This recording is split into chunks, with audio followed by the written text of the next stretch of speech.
lá, você, pessoa da área da tecnologia que tem tido os primeiros contatos com o mercado de trabalho e tem se questionado, tá, mas aí, o que eu faço para ingressar, de fato? Quais são as atuações possíveis? Quais são os requisitos? Qual é a perspectiva do mercado de trabalho sobre o profissional? Esses tópicos e muitos outros foram discutidos na mesa, desmistificando carreira, programador versus desenvolvedor, com a ajuda de dois convidados muito especiais, Mariana Barreiros e Vitor Emanuel, que são profissionais da área e compartilharam com a gente dicas super importantes e muito enriquecedoras. Ok? Olha aí. Pronto, agora sim, oficialmente sendo gravado. Então, de novo, boa tarde, tá? Esse evento está sendo desenvolvido pelo GDSC em parceria com Meninas Digitais. Para quem não sabe, o GDSC é o Google Developer Students Club, tá? Um programa apoiado pelo Google Developers, formado realmente por estudantes universitários, enfim, que desenvolvem atividades para outros estudantes, enfim, público no geral que se envolve e se interessa por tecnologia. Meninas Digitais também já está há muito tempo, né? Chancelado pela SBC, Sociedade Brasileira de Computação, tá? E essa mesa, no caso, tem realmente como principal objetivo trazer a discussão sobre carreira, né? Carreira na área de tecnologia, denominações, atuação, visão do mercado, representatividade e outros tópicos que vierem, né? Contando, né, com a visão dos nossos queridos convidados, Mariana e Vitor, que são profissionais da área, né, e têm uma experiência aí bem legal para realmente acrescentar, né, como funciona de fato no mercado esse tópico. Mas antes de realmente dar início à mesa, vamos fazer as apresentações, né? Quem que está preparando isso aqui? Então, iniciando por mim, meu nome é Juliane, eu sou estudante do Bacharelado de Ciência e Tecnologia da UFBA, sou líder do GDSC UFBA e membro do Minas Digitais, tá? Eu também atuo desenvolvendo soluções TIC para a CRI, para quem não sabe, é a Coordenação de Redes e Infraestruturas da UFBA. E, resumidamente, é isso, não vou me estender, tá? Eu já vou puxar aqui a Raquel, que também está me ajudando na organização, e Meninas Digitais. Bem, Raquel, para fechar. Olá, gente. Meu nome é Raquel, sou estudante de Ciência da Computação da UFBA e também faço parte do Meninas Digitais. Show de bola. Então, né, vamos conhecer nossos convidados. Então, vamos começar pelas damas. Mariana. Quem é você, Mariana Barreiros? Oi, gente. Boa tarde. Primeiro, quero agradecer ao convite feito por vocês, principalmente pela Ju, que entrou em contato comigo. Então, eu sou Mariana Barreiros, sou atualmente formada pelo Instituto Federal de Educação, Ciência e Tecnologia da Bahia, o IFBA, no curso de Análise e Desenvolvimento de Sistemas. Sou cria também das comunidades, participei de muitas comunidades por aqui por Salvador, e algumas também lá em São Paulo, que foi uma outra cidade onde eu morei e também trabalhei nessa área. Por conta da pandemia, atualmente aqui em Salvador, e atualmente também faço parte da organização do Google Development Groups, que vocês já devem conhecer, né? Que é o grupo de pessoas que disseminam as tecnologias da Google, né? Faço parte também do Women Tech Makers Ambassadors, que é uma organização feita por mulheres a parte da Google, e eu acho que é isso. E você, Vitor? Nos conte sobre sua pessoa. Oi. Eu entrei na área de tecnologia há 2 anos atrás. Eu antes ensinava inglês, já fiz outras coisas também, mas o interesse foi despertado quando eu trabalhava numa empresa como assistente administrativo e eu sempre estava precisando conversar com o pessoal técnico e aí vivia na sala de pesquisa e desenvolvimento e terminei tendo uma curiosidade para entrar na área uns anos depois. Também sou do IFBA, e fiz estágio desde o primeiro semestre e hoje eu já trabalho como júnior com Java em Engenharia de Dados. Muito bacana. Só para curiosidade também, eu também vim do IFA, viu, gente? Enfim, amo aquele lugar. Tá, então, né, todo mundo muito bem apresentado, devidamente apresentado, vamos realmente iniciar a discussão, né? E aí, o que vocês têm a dizer sobre a carreira de programador, desenvolvedor, engenheiro? Já podem puxar aí todo o papo de vocês, né? E qual é o papel do programador? Existe esse papel, desenvolvedor? Onde se diferem? Vou deixar o Vitor tomar a frente agora. Tá bom. Acredito que em vista do mercado, assim, quando a gente procura vagas e a gente observa um pouquinho o que está acontecendo, raras são as vagas que têm a denominação programador, que é uma nomenclatura mais antiga, pessoal dos anos 50, 60. Se a gente escutar ou ler livros do Uncle Bob, por exemplo, ele se autodenomina como programador. Mas hoje em dia, a figura que é mais comum é a figura do desenvolvedor. Em algumas empresas, geralmente são empresas maiores, a gente tem a figura do engenheiro de software. Mas muita gente diz que não existe essa distinção na prática, né? Porque todo mundo tem que trabalhar em equipe e a gente vai falar um pouco mais disso durante a conversa. Mas, assim, Mariana, o que você acha?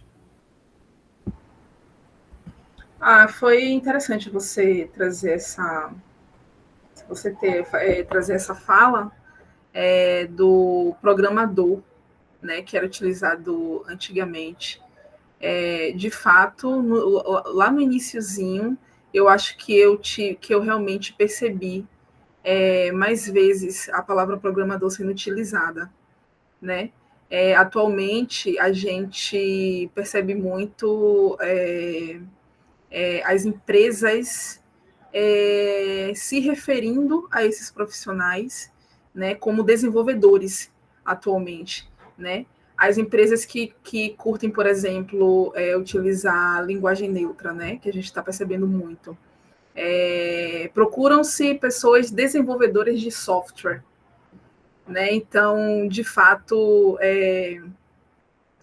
atualmente a gente percebe muito a palavra desenvolvedor sendo utilizada.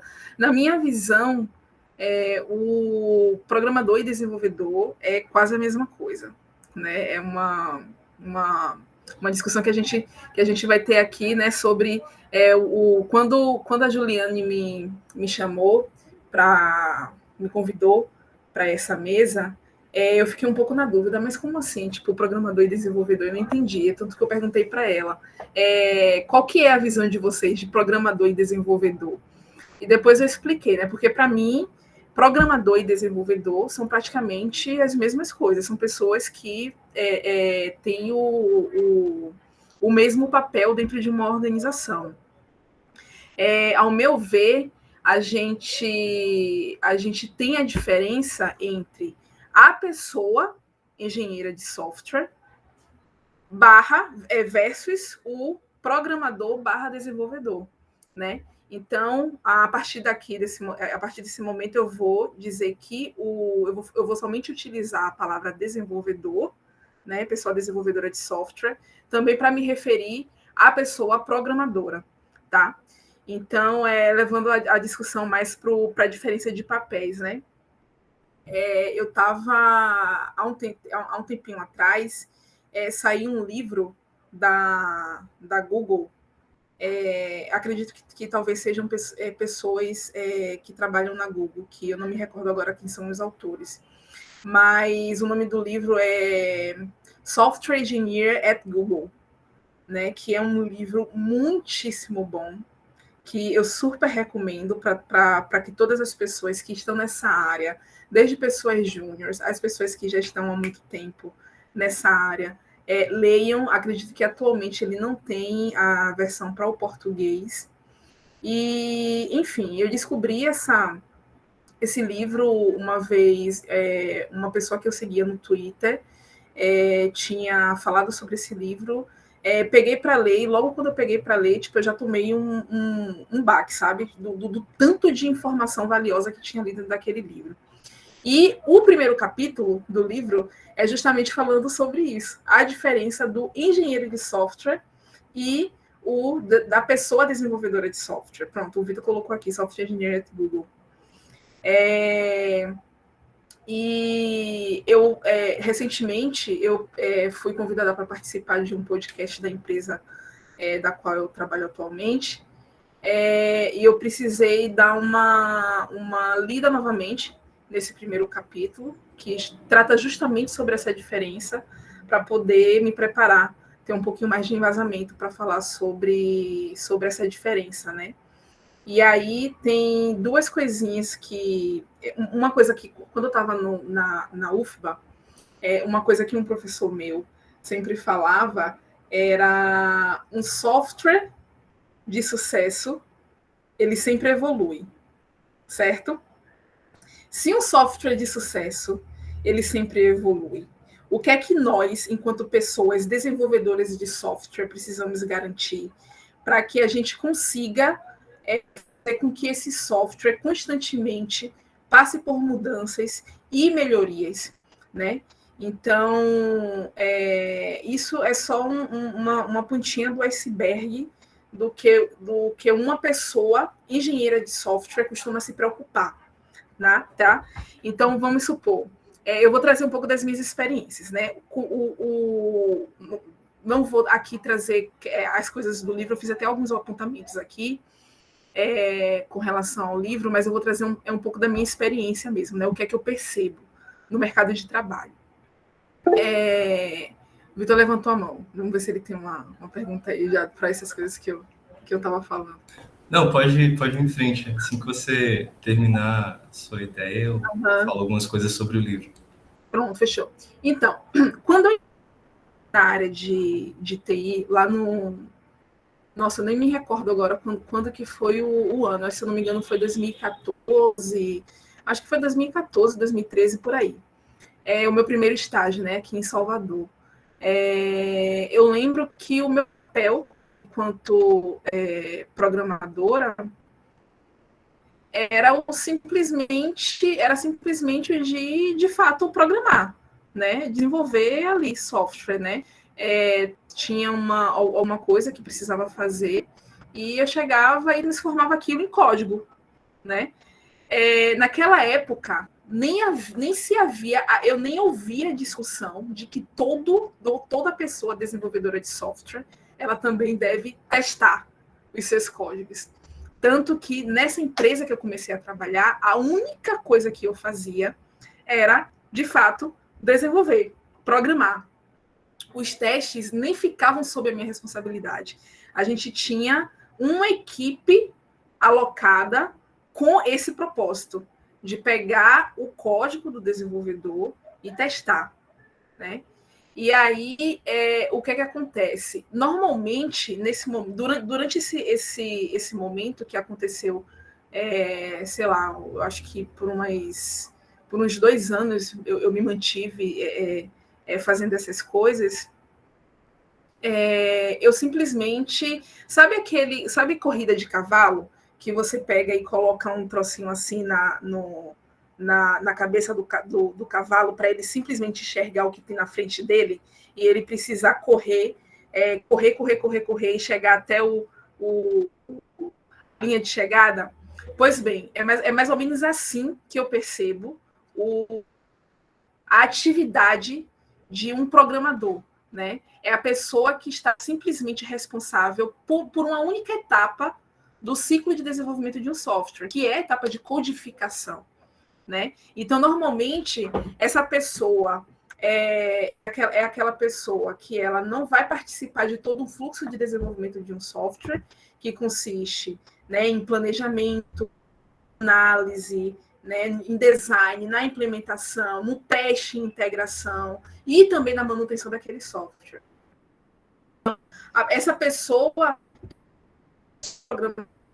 normalmente, ela está simplesmente ali codado, tipo, aquele fritador de pastel, né? Não sei se vocês já ouviram esse termo, fritador de pastel. É a pessoa que está ali, acontece ali alguma coisa, codar, resolver o BO, aquele probleminha ali, solucionar em termos de código, pronto, entreguei. Né? É só isso. Né? Então, por um tempinho, eu fui essa pessoa. Né? Só que Mariana, eu não tenho esse perfil de simplesmente sentar ali e simplesmente ficar codando. Né? Eu acho um trabalho chato E eu acho um tédio, na verdade, simplesmente fazer isso, né? E aí, o que o engenheiro de software normalmente está preocupado, né? Eu vou trazer, assim, mas eu posso estar trazendo uma visão limitada, mas é mais ou menos, talvez seja mais ou menos isso que a gente vai discutir aqui agora. Eu vejo a pessoa engenheira de software como aquela pessoa que não participa apenas de uma única etapa do fluxo de desenvolvimento de software, sabe? Ela vai participar de todo esse processo. Então, é uma pessoa que normalmente ela vai se preocupar com os trade-offs de decidir qual que é a solução que eles vão adotar naquele projeto em específico, né? Normalmente não é uma pessoa xiita que quer programar em uma determinada linguagem, né? Essa pessoa ela precisa ter a mente aberta, né? Ela precisa ter noção das programação, ter noção do que é que a gente está, do que é que está utilizando atualmente, né? Ter noção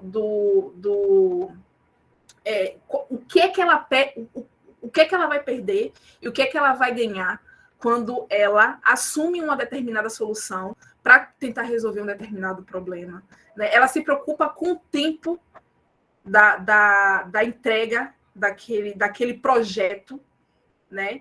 E é uma pessoa que também vai estar atuando como gestora, né, de um time. É uma pessoa que vai estar participando de diversas reuniões, que vai ter uma consultora também, porque ela precisa entender determinadas coisas no mundo da tecnologia para também poder auxiliar os principais stakeholders da organização da qual ela está, não é? Então, assim,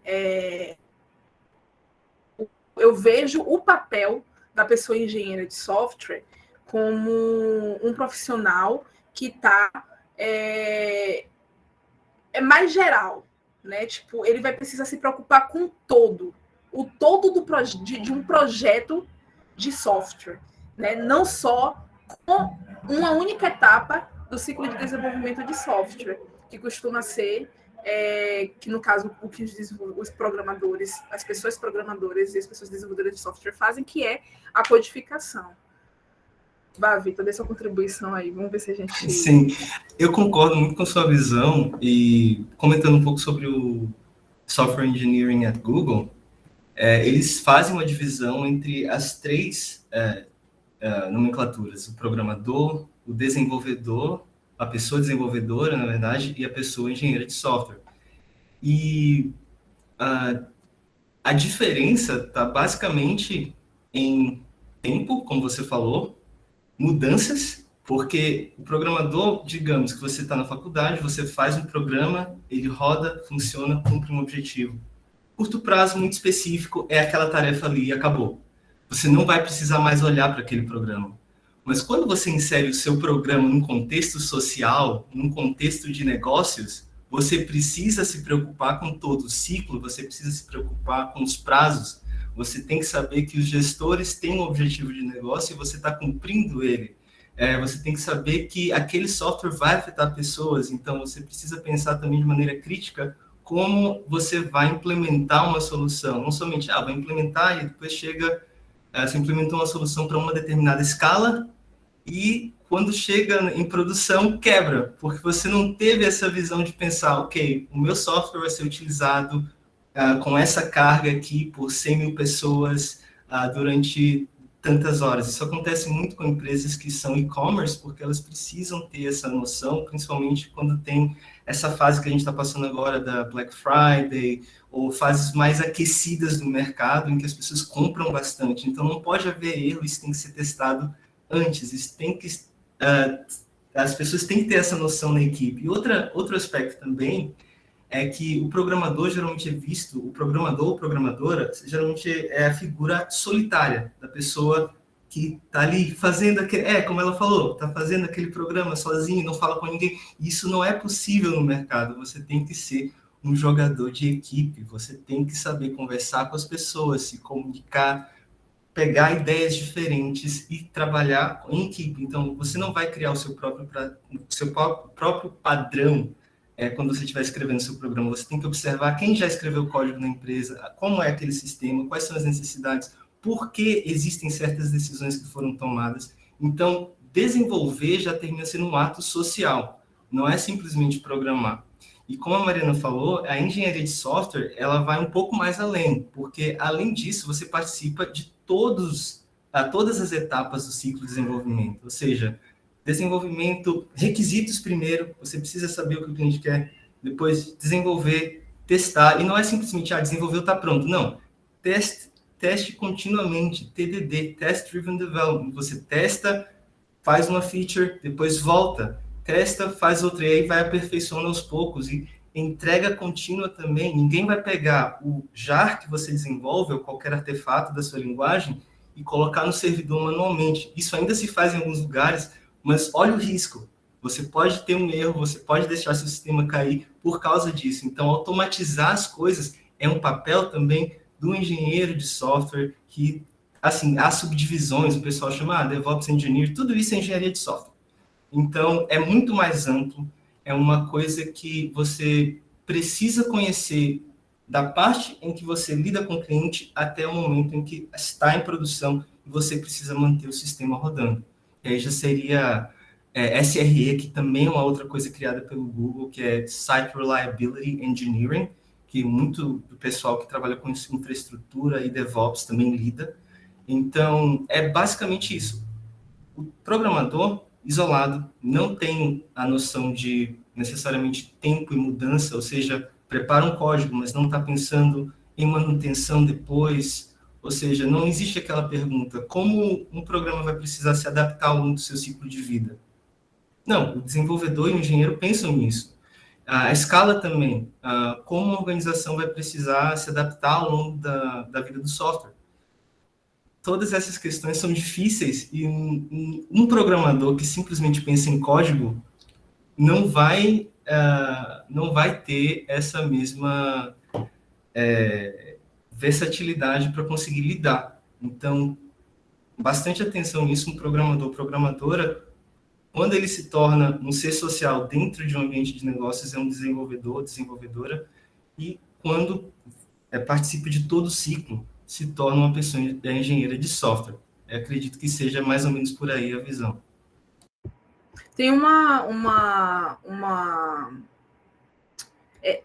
três itens aqui que eu tinha selecionado, inclusive do livro, que eu gosto demais, né, que é justamente sobre essa diferença, né, entre a engenharia de software e o desenvolvimento em si, né, a pessoa desenvolvedora de software. Então, vou ler esses três itens só para a gente meio que selar, né, o que a gente está falando aqui.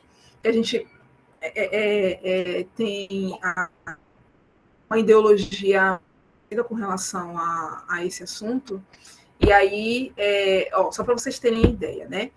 O primeiro item, na engenharia de software, somos regularmente forçados a avaliar os trade-offs entre vários caminhos a seguir, apostas altas e, frequentemente, com métricas de valor imperfeitas, né? Isso acontece muito.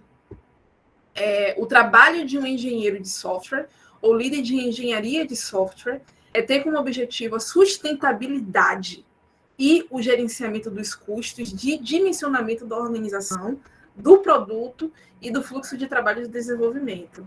E o terceiro item, às vezes podemos adiar as alterações de manutenção ou até mesmo adotar políticas que não são bem dimensionadas, sabendo que precisaremos revisar essas decisões outrora, né, adotadas. E essas escolhas devem ser explícitas e claras sobre os custos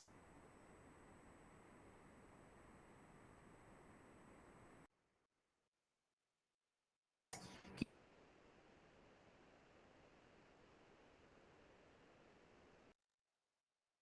foram muito isso que eu vi do papel do bem aí.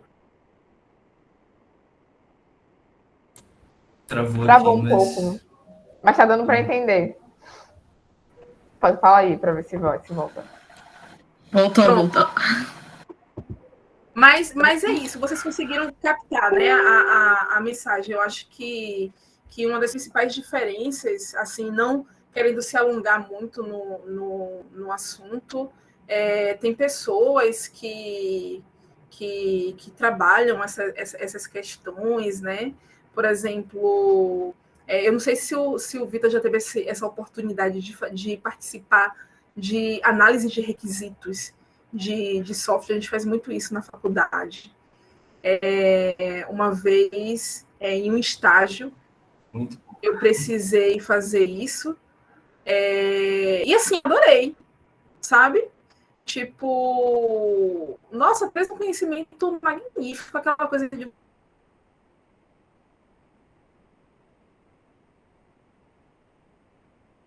você tentar entender o que é que você participar daquele processo de inception do produto, né? Essas coisinhas, você ficar ali o tempo todo refinando aquelas. Nossa, isso é uma coisa maravilhosa que foi nesse momento assim que eu estou atualmente atuando mais como consultora de desenvolvimento na empresa que eu estou, que eu estou curtindo pra caramba, sabe? E assim, é um background que a gente acaba adotando magnífico. Eu, particularmente, sou suspeita para falar sobre isso. Eu gosto da programação, mas não sou tão apaixonada assim, sabe? Ficar ali programando de noite no laptop, tudo escuro, tela toda a ideia é preta, nunca utilizar branco e tal, tudo mais. Raiz, talvez eu seja até um pouco Nutella, mas eu curto isso também, né? De se preocupar com a qualidade do software que eu estou desenvolvendo, né? Não simplesmente programar, sabe? Né? Se preocupar com, não, eu estou conseguindo aqui desenvolver um software de qualidade, né? Tipo, as técnicas de refatoração, né? Pronto, beleza, resolvi aqui o problema, mas eu estou entregando de fato um software de qualidade, né? Então, tipo, são coisinhas assim que normalmente o programador simplesmente ele não está totalmente preocupado, né? E eu acho que é isso, né? Acho que as principais diferenças, né, do papel entre esses dois tipos de profissionais. Sim, total. Bacana, gente. Engraçado que eu já vou ali bem com a visão do Vitor também, sabe? Por exemplo, tirando a minha experiência também, eu trabalho utilizando codificação, codifico programa, mas nem por isso me considero desenvolvedora, porque todas as minhas atividades são bem focadas para uma coisa bem específica. Eu não me envolvo em todo um processo, sabe?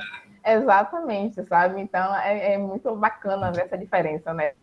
Tanto da visão do mercado quanto pessoal também, sabe? Você pode trabalhar de certa linguagem, nem por isso se considerar só programador ou desenvolvedor, enfim, realmente é uma coisa bem que varia realmente, sabe? Varia, não tem certo no final da história, né? Então, exato, tudo depende do contexto, mas o básico mesmo é a lógica, e depois a gente se insere no contexto social e vê quais as necessidades do cliente, quais são os requisitos e tudo mais. Exatamente.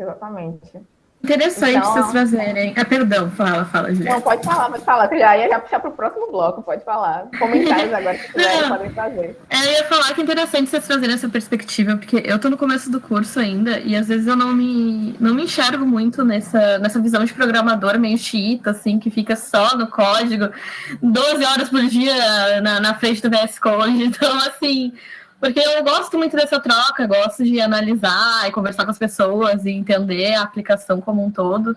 Então, vocês trazendo essa visão mostra para mim que tem outras possibilidades dentro da tecnologia, né? Muito legal. É muito legal saber que isso você está escutando isso e vendo que não precisa ficar 12 horas. Realmente, a gente na faculdade acha que vai ficar o dia todo programando, não é verdade. Tem dias que acontece, mas é uma atividade muito social. Você tem que conversar com pessoas, você tem que trocar ideias, você tem que participar de reuniões. Então, não é uma coisa só. Aquilo é parte de um todo, apenas. Uhum. É normal no iniciozinho, né? A gente ficar um pouquinho mais calado e tal, a gente está começando ali, ir para as reuniões e talvez não conseguir captar tudo, não conseguir entender tudo e acabar ficando um pouco mais introspectivo. Acontece. Mas o tempo todo aí já é um pouco estranho, né? Então, eu também compactuo da mesma forma que você pensou, a pessoa que acabou de falar aqui, que eu esqueci o nome dela. Eu sou uma pessoa muito comunicativa, né? Então, eu particularmente não curto ficar aqui atrás do computador todo dia programando, desenvolvendo, entregando atividade. Eu não sou essa pessoa. Eu vou querer, em algum momento, parar para conversar, ou até mesmo estou fazendo aqui, mas do nada estou conversando sobre outros assuntos com a pessoa que está do meu lado, com o colega de trabalho que está do meu lado. Paro para tomar um café, vamos aqui conversar. Não simplesmente falar sobre tecnologia, falar sobre o mundo, sobre política. Tecnologia é política também, né? Vamos falar sobre as coisas que estão acontecendo no mundo, falar sobre comunidade, sobre open source, sobre diversidade na nossa área, falar sobre qualquer coisa, as roupas que a gente está querendo comprar, tênis, relógio, enfim. Eu sou essa pessoa muito mais comunicadora e comunicativa. E hoje eu percebo, antes eu achava que eu não gostava de participar de reuniões. Só que, atualmente, eu curto bastante participar de reuniões, né? Porque eu estou ali o tempo todo conversando. A gente já está em um momento pandêmico, distante das pessoas, sem conseguir se encontrar com essas pessoas que a gente trabalha, né? E ainda por cima a gente vai ser monossilábicos, seremos pessoas monossilábicas, que não falam direito por mais que esteja ali no chat, né? Mas foi uma coisa que eu tinha feito recentemente. Eu acordei cedo e, poxa, deixa eu chamar aqui essa colega aqui para ver se ela aceita tomar um café da manhã comigo e a gente conversar. A gente pode conversar sobre qualquer coisa, pode conversar sobre trabalho também, mas a área de TI, a gente precisa desmistificar isso. A área de TI não é a área onde a gente vai ficar o tempo todo programando. Não é, velho. Não é. A gente precisa se comunicar e se comunicar bem com as pessoas. Exato. Pelo amor de Deus, não seja puramente técnico. Pelo amor de Deus, não seja as pessoas. É um trabalho inerentemente cooperativo, então exatamente. As ciências sociais da empresa também.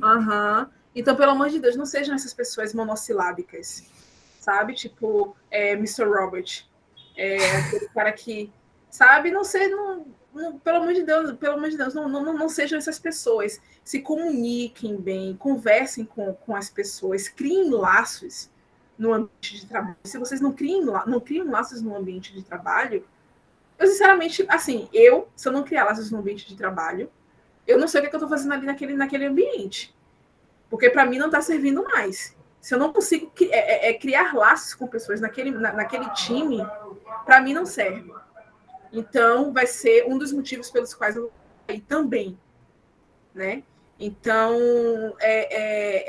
se comuniquem, não sejam monossilábicos, conversem com os seus colegas, conheçam os seus colegas de trabalho. É uma das coisas mais maravilhosas que a gente pode fazer, né, nesses momentos. A gente está passando praticamente 8 horas do nosso dia com aquelas pessoas, né? Então, são praticamente quase família, né? Então, imagina você trabalhar com uma pessoa que você vai estar ali o tempo todo se comunicando, mais de 8 horas por dia, e você não tem esse costume de ficar conversando, de saber da vida. Pô, fulano, e aí, você viu aquela notícia lá que passa no jornal, sabe? Eu sou muito isso, sabe? Pura, inclusive, pessoa que vai ficar ali só codando. Não gosto. Definitivamente.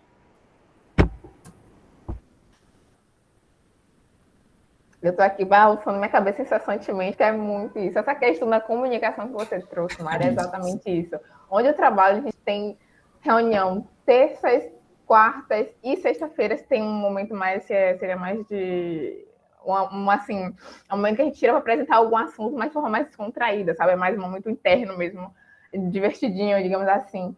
E a comunicação é essencial, tipo, no balanço do que está acontecendo, precisa do auxílio de alguém de sua equipe, ou então que é do tamanho dessa empresa, mas de uma equipe diferente, então, enfim, é essencial a comunicação, gente, não tem como, não é só abrir o VS Code, não.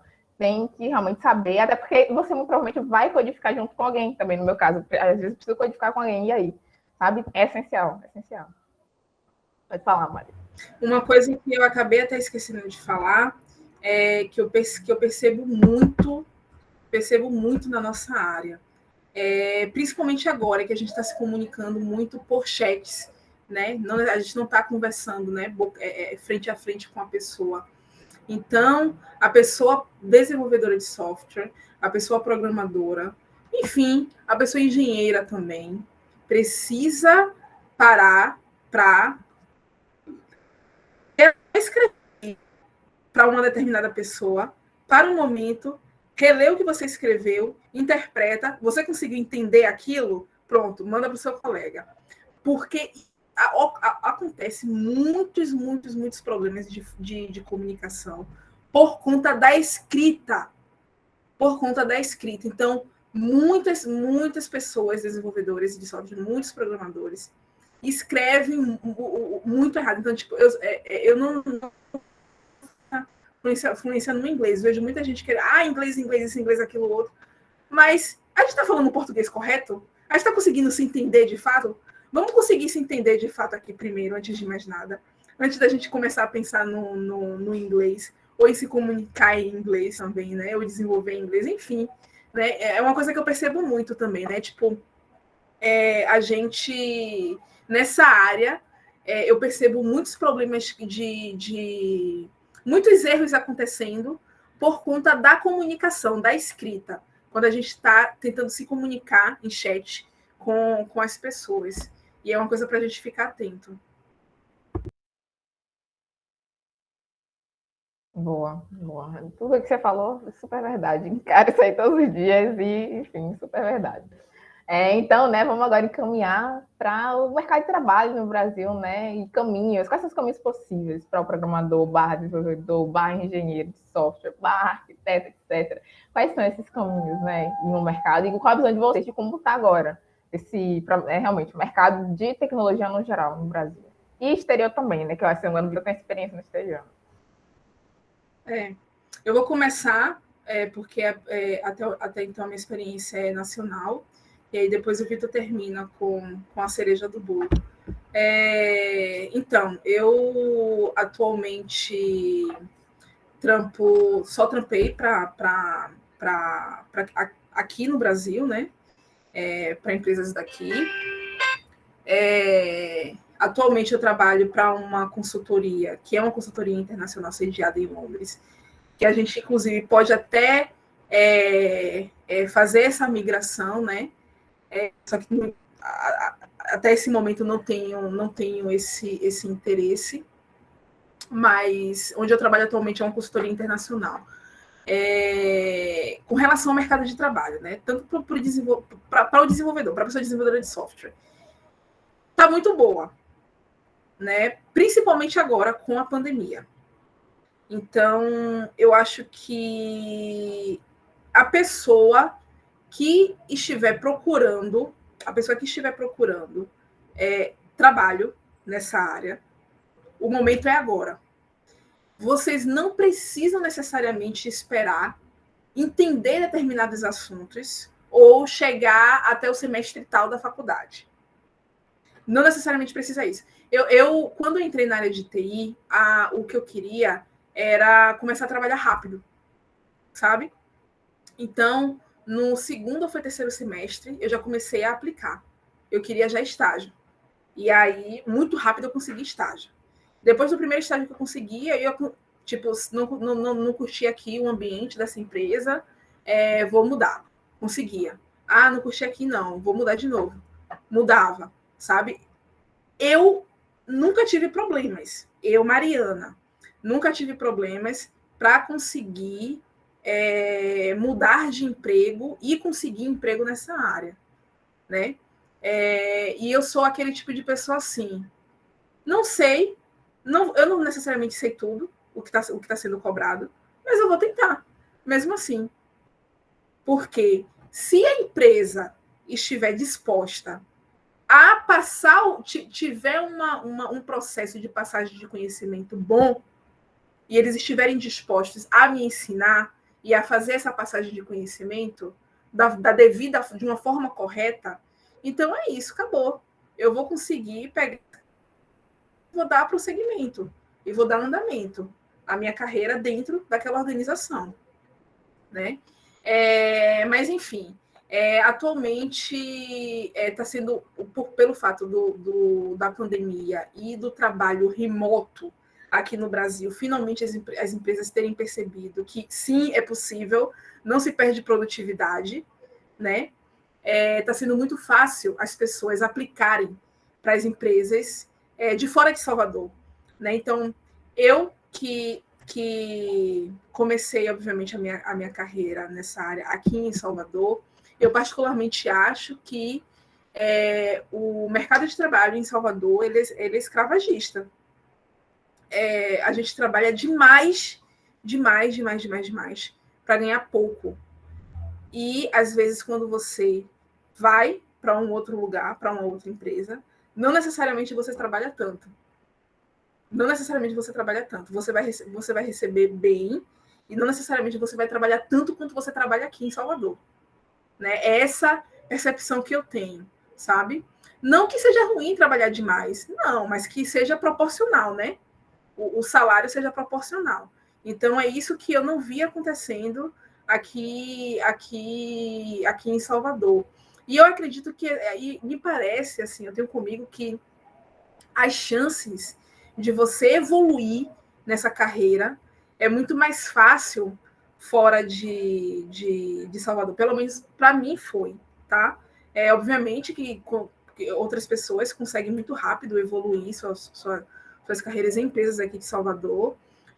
Assim, particularmente, eu acho que dá para contar no dedo, nos dedos de uma mão, as empresas boas daqui de Salvador, na área de TI.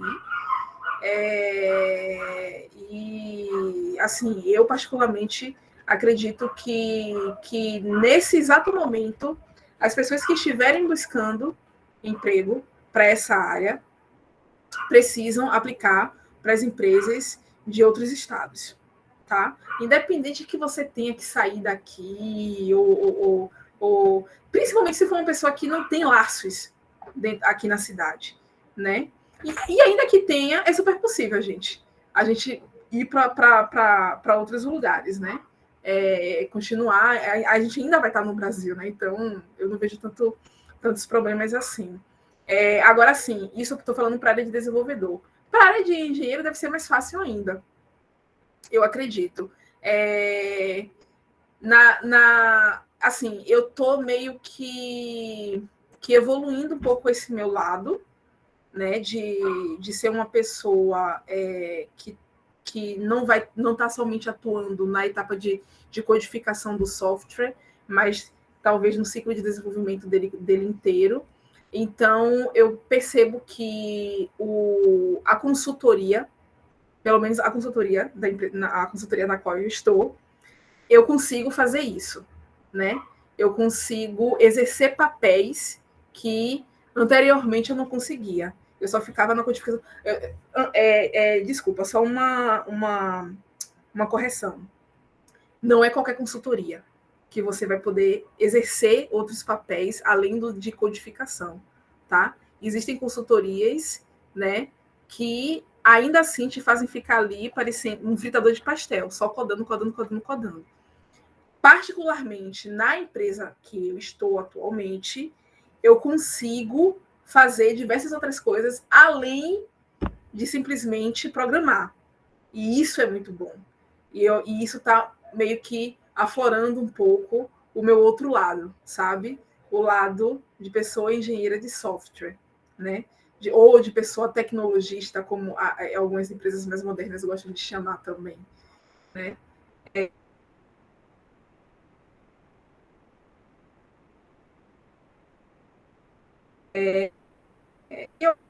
Gente, sem medo. Mas tá cobrando isso, gente, não importa, aplica.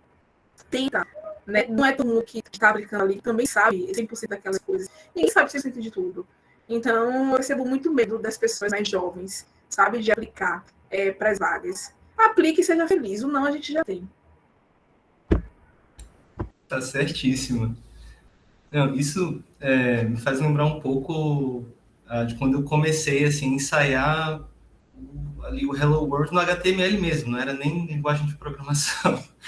E fui fazendo, né? Antes de entrar na faculdade, ali durante mais ou menos uns 8 meses, eu entrei num Code Camp chamado Free Code Camp. É um bootcamp online, gratuito, que tem várias trilhas boas, inclusive visitem lá, deem uma olhada, tem coisas para todo mundo. Quem pensa em Machine Learning tem lá, Python hoje em dia. Na época em que eu fiz não tinha, era mais focado em desenvolvimento web mesmo, o stack.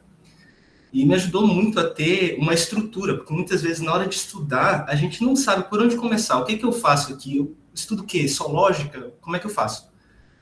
Free Code Camp. E eu comecei estudando por lá, HTML, CSS, aí cheguei no JavaScript, aí eles tinham uma trilha com estrutura de dados em JavaScript, e isso me ajudou bastante a chegar no primeiro semestre, e eu já estava buscando estágio, depois de uns 6 meses de estudo, e fazendo entrevistas, e sendo rejeitado, até que, quando eu comecei a faculdade, no primeiro mês, eu consegui o primeiro estágio, como desenvolvedor web. Era para trabalhar com PHP, eu não sabia PHP, e também para trabalhar com um pouco de JavaScript. Então, não tenha medo de aplicar achando, não sei, aqui essa stack. Se você sabe lógica, e você sabe pelo menos uma ferramenta, aplique. Porque se for uma empresa séria, eles vão te treinar ali como estagiário ou como júnior. Eles vão te dar a oportunidade de errar. Você não precisa ser perfeito. Você tem que ter a chance de errar também, e tem uma cultura na metodologia ágil que erre rápido, erre logo no começo, porque aí você corrige e melhora mais rápido. Então, essa foi o início da minha trajetória, e eu já estava em outros processos seletivos e terminei conseguindo um outro estágio melhor, e foi muito pelo estímulo de Mariana também. A gente se conhece, e na época eu não tinha muita certeza, estava em dúvida. Aplica, vai lá. Eu tinha que apresentar um projeto que representasse um pouco meu percurso. E eu só tinha joguinhos, tipo o Pong, a galinha atravessando a rua, eu tinha só coisas que treinavam a lógica. E eu fiquei, cara, como é que eu vou apresentar isso? Tem gente que está apresentando, sei lá, projeto de redes que implementou realmente em algum lugar. E também uma outra pessoa que me estimulou bastante, quando eu era, na época, professor de inglês. E eu tinha um aluno que tem 30 anos de engenharia de software e tal, e ele falou, cara, coloca esse projeto, fala sobre você, fala sobre o que você tem feito, estudando sozinho e tudo mais. Fiz isso, deu certo, mudei de estágio, e foi uma experiência muito boa, porque eu passei por áreas diferentes, passei por QA, tive num time que cuidava de DevOps, então eu vi todo o processo de criação de uma chamada pipeline, que é a automatização do processo de build e também entrega em produção de um software. Foi muito bom, e aconteceu de novo de eu pensar, poxa, eu não vou ficar aqui mais tempo e não vou entrar como júnior esse ano. Mas eu continuei, assim, testando. É sempre bom, teste o mercado, não deixe de fazer suas entrevistas. Teste o mercado, porque o feedback que você recebe na empresa não necessariamente vai ser completamente honesto. Vai ser honesto no sentido de te ajudar a melhorar para aquele contexto, mas não necessariamente te dizer onde você está, porque isso é um interesse seu, certo? Então, busque suas entrevistas, faça sempre, e você vai ter um feedback do mercado dizendo, está faltando isso aqui em você. Ou então, está faltando essas outras coisas. E aí você vai se aperfeiçoando nesse sentido. Eu consegui meu primeiro emprego como dev tem uns 9 meses, e foi numa empresa chamada Zup. Eles davam oportunidades, acho que até hoje existe esse programa chamado Orange Talents. Vejam lá, é muito bom. Eles te contratam para treinar você durante 4 meses, você já ganha um salário, tudo certinho, CLT. Então, as empresas estão dando essas oportunidades hoje em dia para pessoas que estão entrando. Não era uma coisa muito comum antes. Hoje em dia é muito mais comum você ter bootcamps em que você já é funcionário da empresa, por exemplo. E é basicamente isso. Não tenham medo. Apliquem. Se você souber uma ferramenta só, se você só sabe lógica em Java, você só sabe lógica em JavaScript, ou você só conhece, por exemplo, de Linux, já é uma grande coisa. Porque isso se aprende. A parte técnica, muitas vezes, não é o maior gargalo. É a parte de soft skills mesmo, que a gente estava falando, de saber trabalhar em equipe e fazer parte de uma cultura, é que é o mais difícil. Muitas pessoas não se adaptam, assim, mas a técnica e as tecnologias, como tecnologistas que vivem disso, a gente aprende. Você esqueceu só da cereja do bolo, né? Sim. Experiência internacional. Uma coisa que eu estava conversando com uma recrutadora há algum tempo atrás, é que ela mencionou a maioria dos candidatos que ela entrevista não tem língua estrangeira, ou seja, língua estrangeira que a gente fala em tecnologia, a língua franca é o inglês. A maioria das pessoas sabe ler e escrever, como ela falou, mas falar realmente, lidar com o cliente de fora é uma coisa mais rara. E isso, com certeza, se você investir no inglês, vai te destacar demais. E você vai conseguir multiplicar seu salário. Porque imagine, você trabalha para uma empresa do Brasil e você já ganha teoricamente bem, né? Relativamente bem, se não for em empresas menores, assim, daqui, por exemplo, da nossa cidade. Algumas empresas da nossa cidade até que pagam bem, mas a maioria não. E assim, as que pagam melhor estão em São Paulo, no Sul. Então, essas empresas do Brasil não necessariamente vão exigir inglês, mas se for uma empresa que tem um cliente estrangeiro e você tem que lidar, por exemplo, pegar requisitos, conversar com o pessoal, sei lá, da Alemanha, dos Estados Unidos, de onde for, você vai precisar do inglês. E com certeza você vai receber em moeda estrangeira e, imagine, fica bem melhor, né? Então, invistam nisso, invistam numa tecnologia, foquem numa stack, invistam sempre numa língua estrangeira, sobre inglês principalmente. Então, é uma coisa que ajuda bastante, vai te destacar e vai fazer com que você se torne uma pessoa bastante requisitada, mesmo não sendo um expert. Pode falar, Milena, que eu já vou lançar 2 perguntas também. Uma de Manu, que está no chat, e uma minha. Pode ir. Milena, pode falar. Se deixar, eu atropelo. Oi, tá. Não, o que eu ia dizer é que, assim, eu tenho conversado muito agora nesse período que eu tô tentando me inserir no mercado também, eu tô ali no 2º para 3º semestre de ciência da computação. Só que, assim, uma dúvida que eu tenho muito é, por exemplo, a diferença da experiência de tu entrar já como dev júnior e de tu entrar como estagiário. Porque o que o pessoal me fala é, como estagiário, tu acaba tendo mais flexibilidade em relação à faculdade, né? De tu poder olhar assim, agora eu tô, né, preciso fazer uma prova, preciso fazer um negócio, tu poder pedir para a empresa, né, meio com passe livre para lidar com essa situação. Enquanto o júnior, mas a gente não tem já essa questão, né? Mas em relação a nível de conhecimento seria muito parecido. Mas eu não sei se isso quer dizer se a atribuição que tu recebe enquanto júnior e enquanto estagiário é parecida ou não. Eu queria que vocês me dessem esse retorno, assim. Olha, na minha experiência, como estagiário, a gente tem a lei do estagiário, né? Que na semana de provas você pode sair mais cedo, tá? Por lei você é protegido. E assim, eu nunca tive problemas assim no estado por onde eu passei de ter essa demanda, porque aí já seria má fé da empresa contratar uma pessoa, aí seria contratar uma pessoa como estagiária, mas fazendo ela exercer papel de funcionário efetivo. Então, tem que se observar um pouco isso, acontece.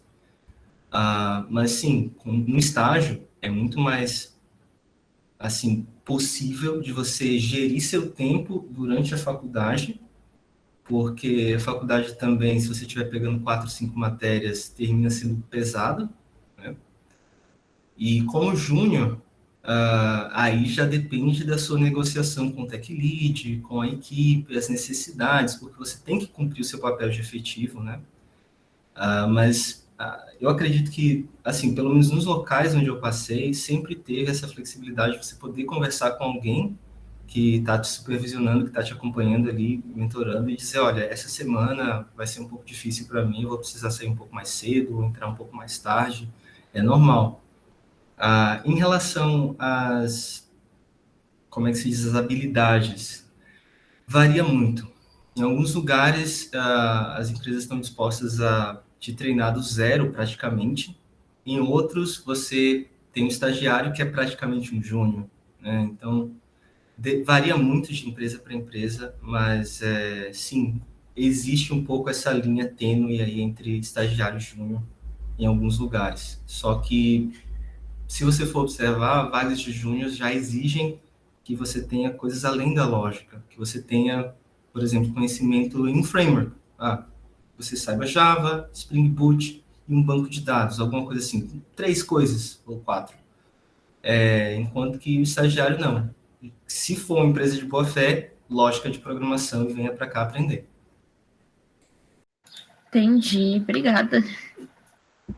Concordo com o Vitor também. Vocês precisam, assim, quem está começando, né? Tomar cuidado com isso, né? Estágio é estágio.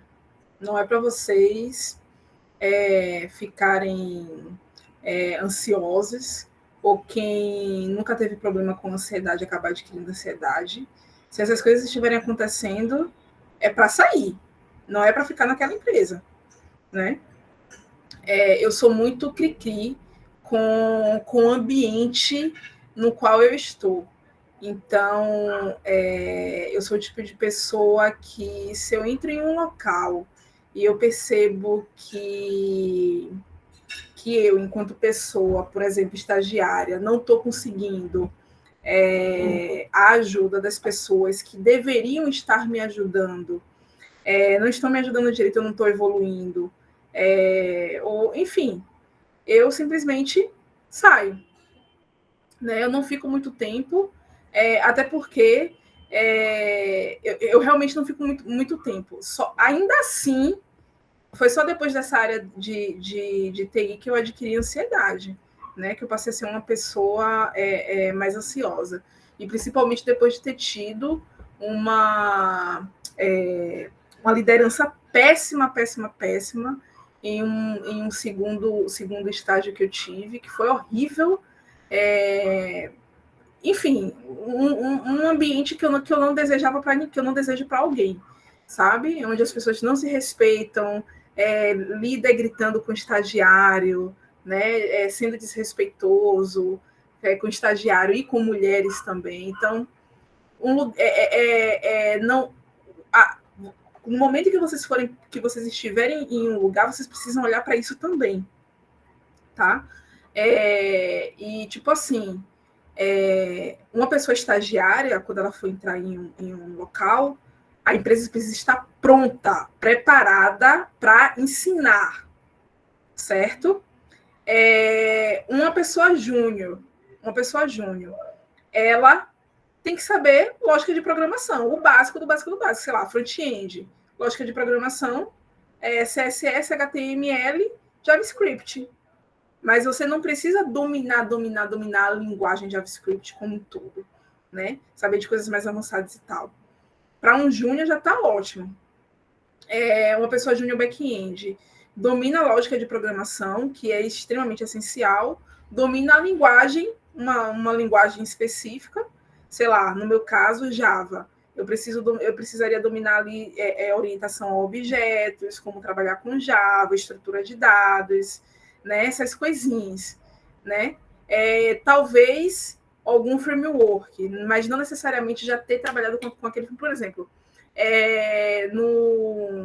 o meu primeiro emprego como júnior, eu fui para trabalhar com Spring Boot e Java, né? Eu já sabia Java, mas o Spring Boot eu não sabia. Eu fui aprendendo lá. Eu fiz um desafio utilizando o Spring Boot, mas saber Spring Boot, eu não sabia. Eu só fui aprender lá, né? E aí, normalmente, termos mais avançados, como design patterns, testes, qualidade de software, refatoração, essas coisas normalmente design system, né? Como você desenhar a solução de como seria a comunicação entre um sistema complexo, essas coisas normalmente é de pleno para cima. Então, tem que ficar atento com o que a empresa está pedindo, né? E se você chega lá, você também perceber, não, peraí, eles estão realmente preparados para me receber aqui, eles estão conseguindo atender as minhas demandas. Eu estou atendendo as demandas deles, mas eles também estão atendendo as minhas demandas, que é o de me ensinar, de me fazer evoluir nessa área, né? Eu estou somente aqui estudando sozinha, levando estudo para casa, porque, tipo, você como estagiário ou como júnior, você precisa também ter um tempo para estudo, porque ninguém é 100% produtivo no tempo dentro do trabalho, né? De pleno para sem fim, ninguém. Então tem que ficar atento a essas coisinhas.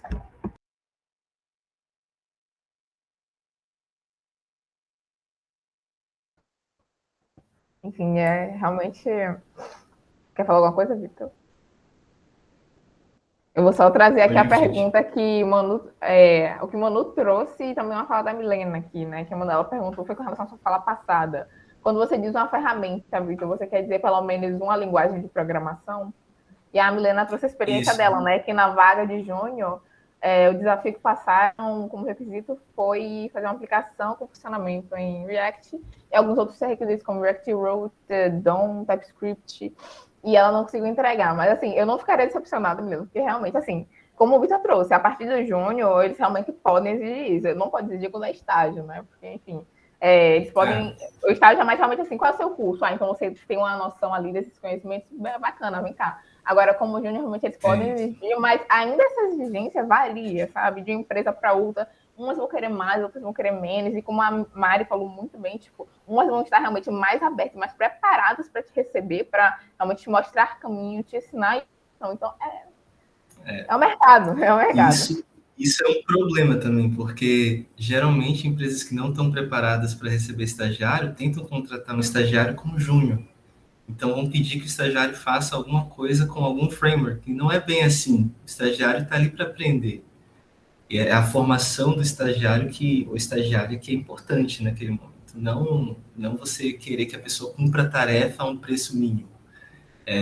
Então, é bom ficar atento a isso. Tem vagas que... Tem até um tweet ou Instagram, uma página que é Vagas Arrombadas. Vão lá, dê uma olhada, é muito bom para vocês terem noção do que faz sentido e o que não faz sentido de pedirem. Exatamente. Inclusive, enfim, eu até trago da minha experiência também, que já, não onde eu estou, né, mas já ouvi assim, sendo estagiária, mas se esforça um pouquinho, mas esse se esforça um pouquinho com relação assim, faz um pouco além, sabe? Um pouco além, assim, em horas e do que realmente você deveria estar fazendo. Então, estejam preparados para isso.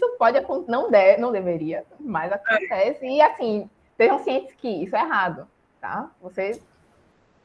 Galera, isso é errado. Isso é bem errado, tá?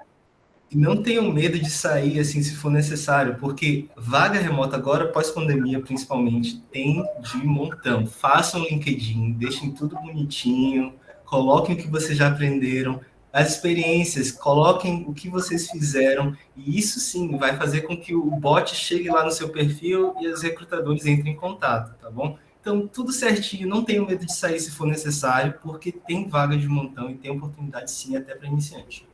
Isso é... Isso, eu ia falar, não era muito rica, gente. Esse é inclusive um tema que me estressa pra caramba, sabe? Tipo, eu passei muito por isso na minha vida, enquanto pessoa desenvolvedora de software. Essa coisa é por isso que eu atualmente, quando eu percebo que estou mais independente, quando eu não necessito de outras pessoas, para mim, eu estou super feliz, sabe?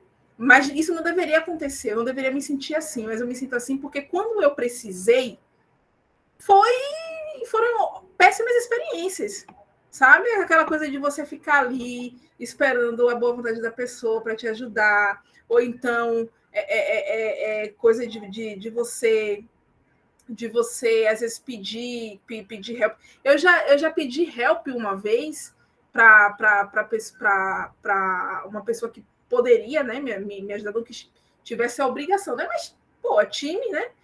Poderia me ajudar, e tipo, eu já senti a pessoa colocar o fone de ouvido, sabe? E ficar com o fone de ouvido justamente para meio que, tipo, não fica me enchendo o meu saco. Mano, isso é tão tóxico, mas é tão tóxico, que se eu pudesse, eu pegava e falava um bocado de coisa ali, sabe? Só que a gente não pode fazer, tem que ter, né, manter a compostura e tal, tudo mais, tem que aguentar a gente assim, né? Só que, e é isso, assim, na minha visão, ambientes e empresas que ainda tem gente se comportando dessa forma, mano, ela tá no mundo das cavernas ainda. Não é para uma pessoa ficar, eu tô com dúvida aqui, tal, que não sei o quê. Faz aí um Hello World, vê se você consegue. Ou então, não, tenta, se só sair mais um pouquinho, beleza, eu tô me esforçando. Só que, tipo, a pessoa primeiro procurou saber o que foi que eu já tentei fazer e tentar me dar um norte. Eu não tô pedindo que você faça para mim, não, sabe? Eu só tô querendo que você me dê dicas. Vai me dando dicas e eu vou construindo aqui o quebra-cabeça. Não é para você pegar na minha mão e fazer as coisas, sabe? É para você pegar e, de fato, ir me ajudando a ir fazendo as coisinhas, né? Tem gente que só porque acha que na época dela aprendeu assim, tomando muita porrada mesmo, e que tem que fazer com os outros.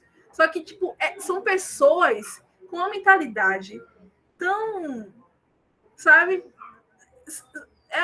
É uma galera gentalha que não dá não dá nem para manter uma amizade de verdade. Então, se isso acontece com vocês, e se por um acaso vocês entrem em contato com um gestor e o gestor está percebendo aquilo ali e também não está fazendo nada, sai do lugar, porque ali você está perdendo seu tempo. Sai do lugar. E é bem isso.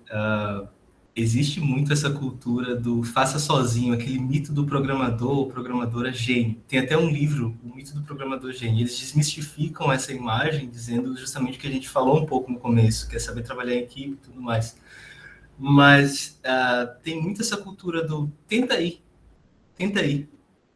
E cadê o feedback? Cadê o direcionamento? Cadê a mentoria? Então, falta em algumas pessoas essa mentalidade também, a pessoa está entrando, eu não vou pegar na mão e fazer por ela, mas eu vou pelo menos dar um direcionamento para que essa pessoa não faça um esforço desnecessário indo pelo lugar errado.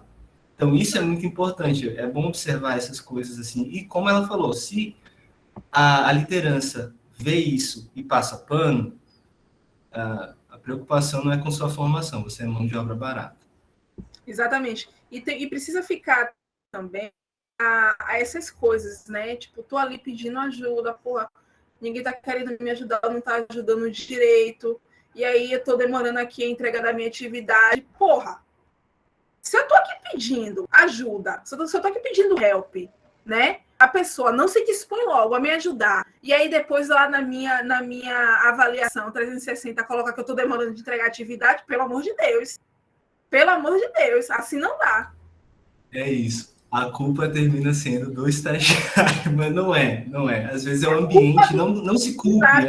Não se culpe, não tem essa coisa de dizer, eu não sei fazer, eu não sou bom, não sou boa. Não se culpe tanto. Você tem que ter uma visão também mais realista. Tem as demandas, sim, que você pode cumprir, mas tem outras que as pessoas colocam de propósito para você meio que perder o tempo, deixá-las em paz.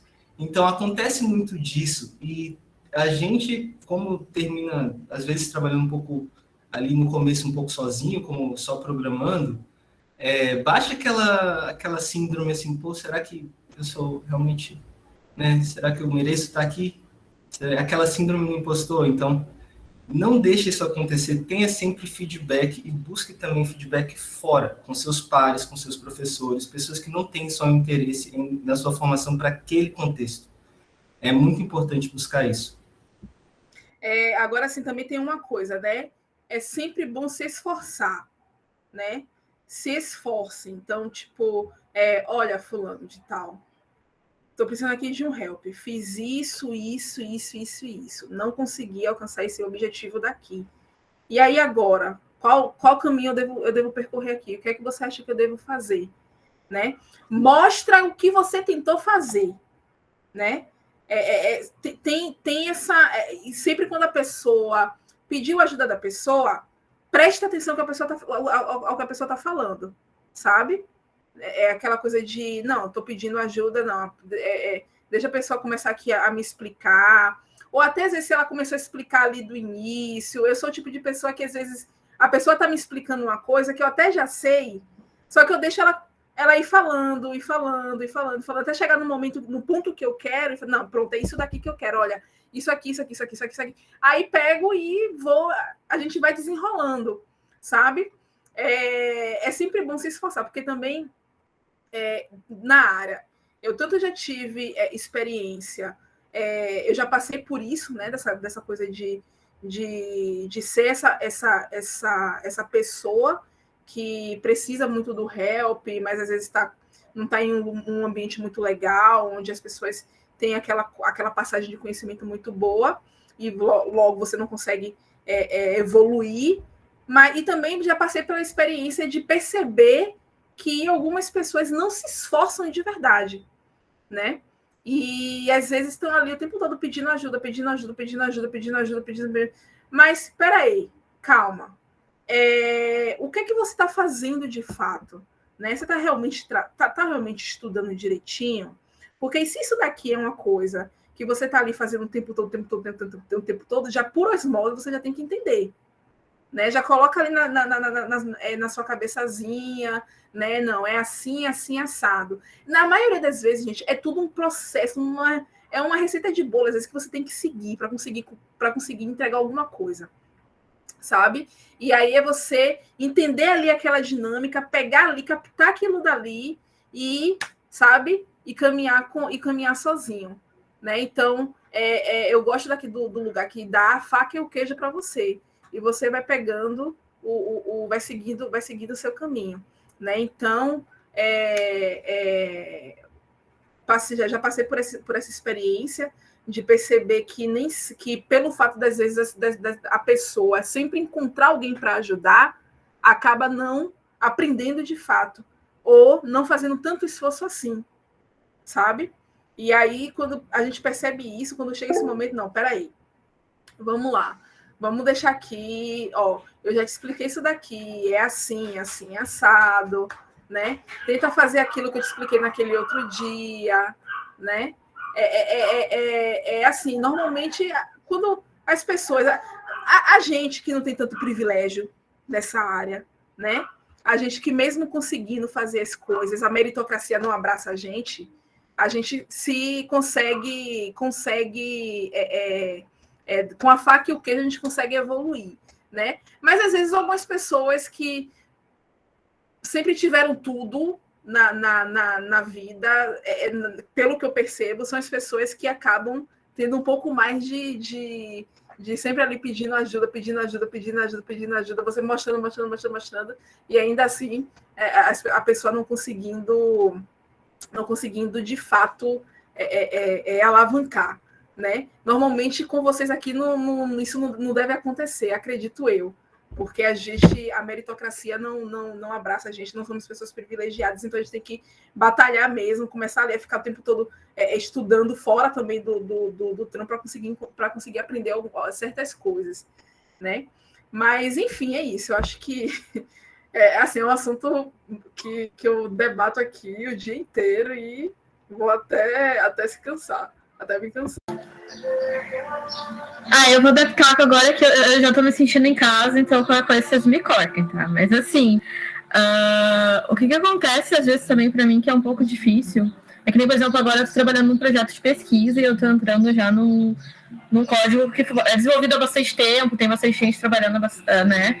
Só que é aquilo, na minha equipe, por exemplo, eu sou a única mulher, então eu me sinto às vezes muito insegura de perguntar algumas coisas que eu pelo menos considero básicas, para aquela coisa que parece que vai estar todo mundo olhando, ah, como a mina não sabe fazer o rolê, sabe? Tipo, olá, ela devia entender e não sabe?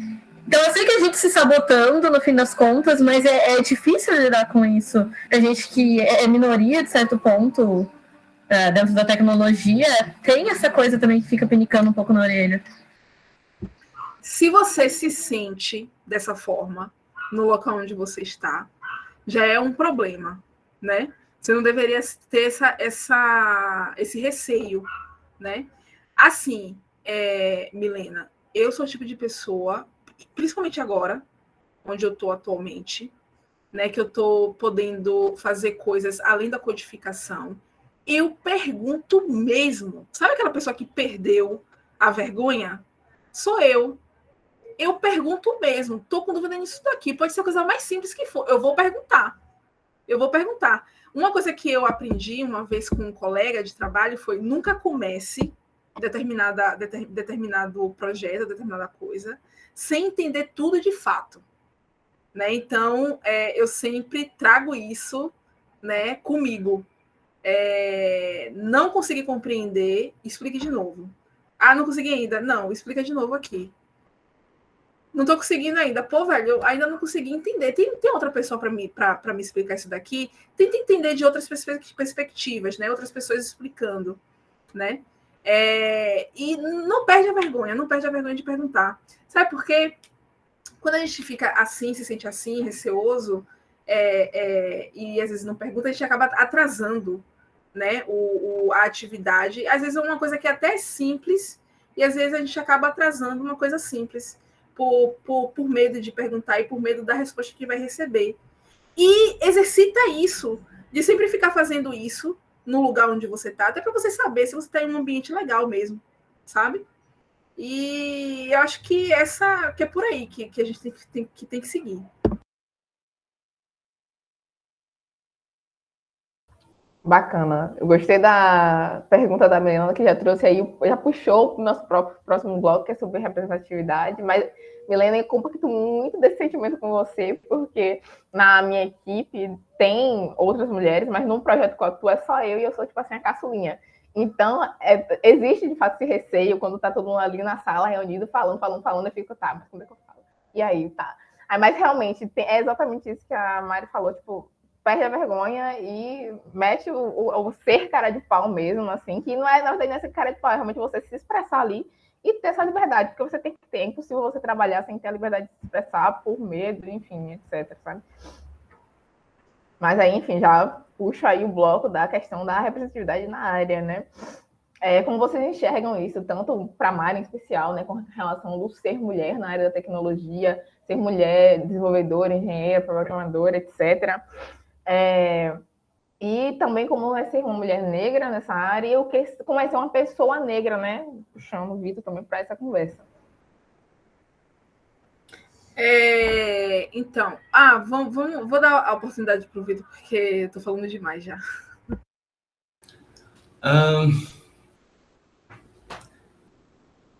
Então, ser uma pessoa negra em tecnologia é perceber que você, pelo menos na maioria dos lugares, não é algo muito comum de ser visto. Assim, a maioria dos lugares é homem, branco, hétero, cis, sempre. Então, é muito mais comum você encontrar pessoas assim, e é incrível. Às vezes são as pessoas que pensam do mesmo jeito, se vestem de forma bastante parecida, às vezes é até engraçado observar, mas entrando em tecnologia, se você se dedica, você chega naquele lugar e, nossa, você se sente um alienígena às vezes, mas aqui na Bahia, pelo menos, eu não senti tanto isso, mas em outros lugares pelos quais eu passei, que eu fiquei assim, eu sou o único desse jeito, ou quase um dos poucos. uma das poucas pessoas negras. Então, como a própria Milena falou, a gente se sente um pouco assim acanhado de perguntar, e será que essa pergunta vai ser idiota? Não sei, você investiga, tenta ver, mas é como elas falaram, tem que perder o medo, tem que perguntar mesmo, se esforçar, claro, mas sempre ter noção de que as pessoas, se for um lugar legal, não vão te julgar por isso. É muito mais vantajoso ser honesto com o que você não sabe, com o que você está tentando fazer, do que você se esconder e depois as pessoas perceberem isso de outra forma. É muito muito melhor você ser transparente. Assim, sendo pessoa negra, nem todos os lugares são tão acolhedores. Tem algumas empresas que sim, já têm programas de diversidade e inclusão, não é só diversidade por diversidade, para bater uma cota e dizer que não, a gente tem tantas pessoas PCD, tantas pessoas que se declaram negras e tantas pessoas isso ou aquilo. Há empresas em que realmente existe esse esforço de acolhimento e na Azul, por exemplo, existem guildas de homens, de mulheres, de pessoas negras, então as pessoas se reúnem, conversam sobre suas experiências e, claro, isso ajuda bastante a você ter uma noção de que o que eu estou passando não acontece só comigo, ou então o que a gente aqui não é uma empresa que pensa de um só jeito, que tem só uma forma de fazer as coisas. Há pessoas diferentes aqui, a gente pode compartilhar as ideias livremente. Então, isso é uma tendência que, nem que seja, algumas empresas estão tentando e algumas estão tentando maquiar, mas geralmente quando você percebe, assim, você vê as pessoas que estão trabalhando lá, conversa, os lugares onde isso realmente acontece, essa inclusão realmente acontece, você vai saber. Converse com as pessoas, os lugares que você tem interesse de entrar, para entender como é a dinâmica em relação a isso também. Eu já fui contemplada pela fala do Vitor.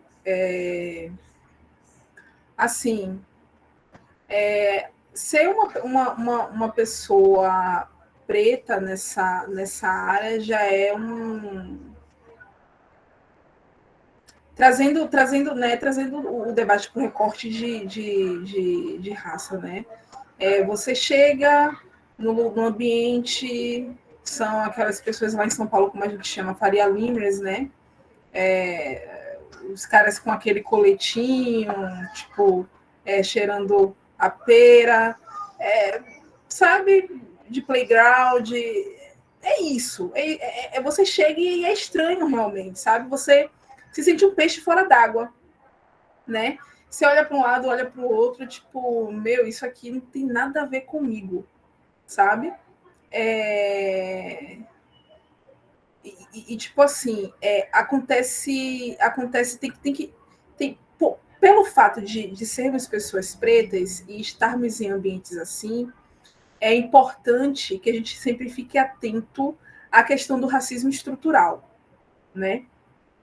A forma como as pessoas lidam com uma pessoa preta e com uma mulher, né?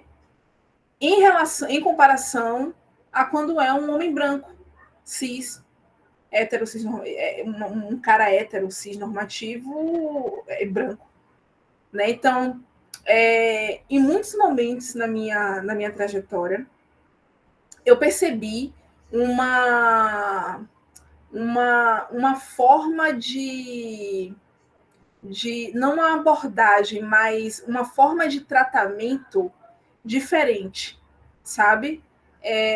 Por exemplo, de às vezes eu ter o mesmo problema, passar pelo mesmo problema que uma pessoa branca estava passando, e tipo, com essa pessoa branca, as pessoas só faltaram colocar no colo e ninar, não fica assim, calma, vai dar tudo certo.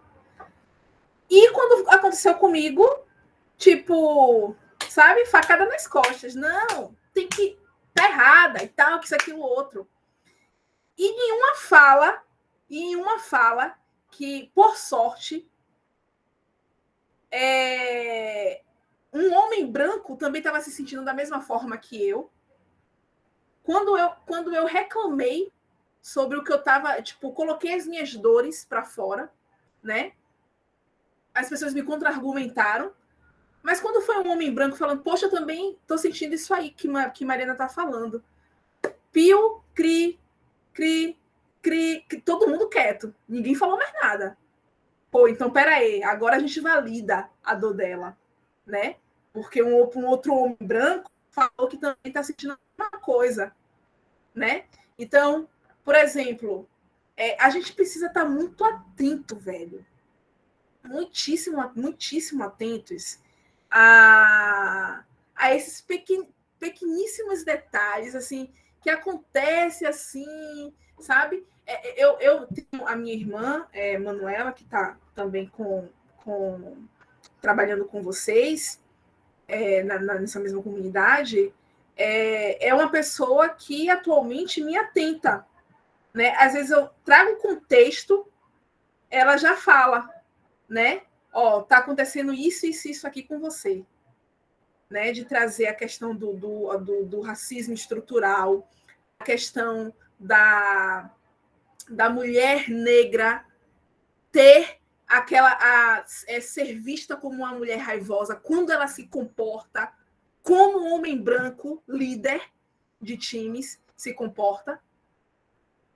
Então, por exemplo, eu não gosto de termos como vestir a camisa, eu não gosto de termos como ser adulto, sabe? Não curto esses termos. Só que atualmente eu me vejo como uma pessoa se comportando como dona do produto, dona do negócio, não sei, né? Por quê? Porque eu quero mostrar que eu tenho total condições de assumir um cargo de liderança. Sabe?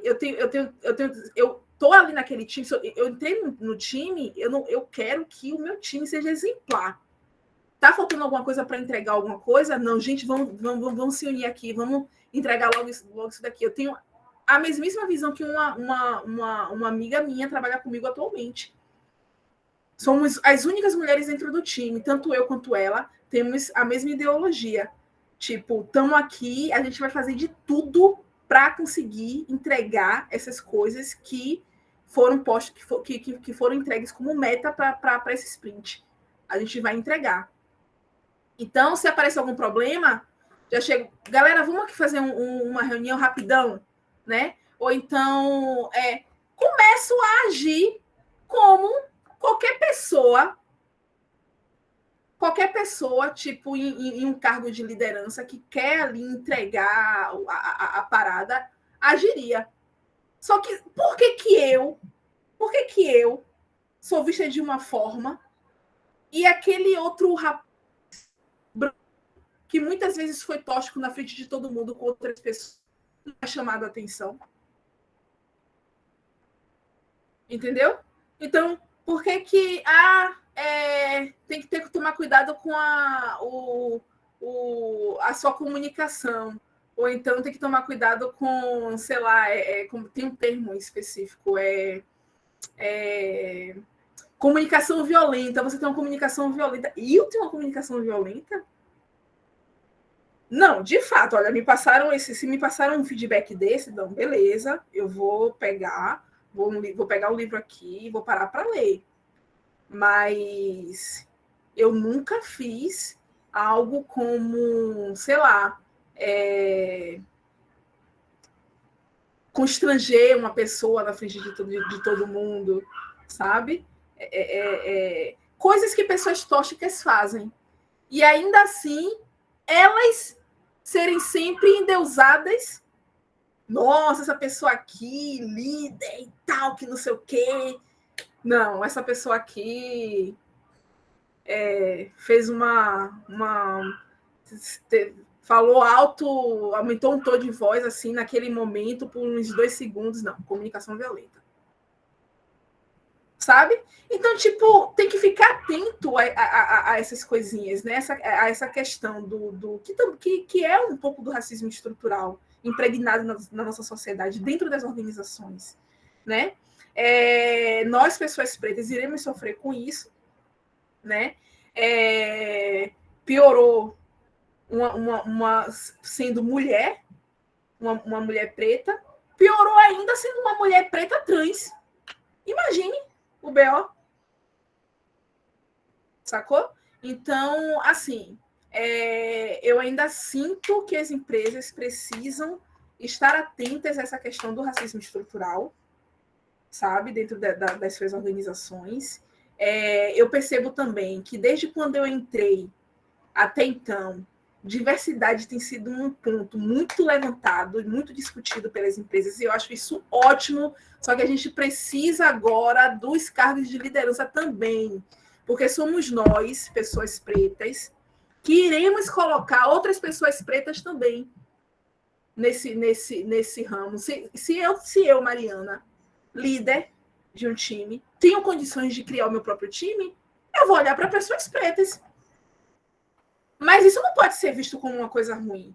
Porque se aquela pessoa ali, líder do time, gente branca, por que eu não posso somente contratar pessoas pretas para o meu time? Eu não vejo problema nenhum. Se uma pessoa branca, líder de um time, está ali só contratando pessoas brancas. Ninguém fala nada. Agora, se eu pegar, assumir um cargo de liderança e for contratar pessoas pretas, não, é reparação histórica que eu estou fazendo aqui. É reparação, estou reparando aqui as coisas. A gente tem que tomar mesmo. Uma coisa que eu discuto com uma colega minha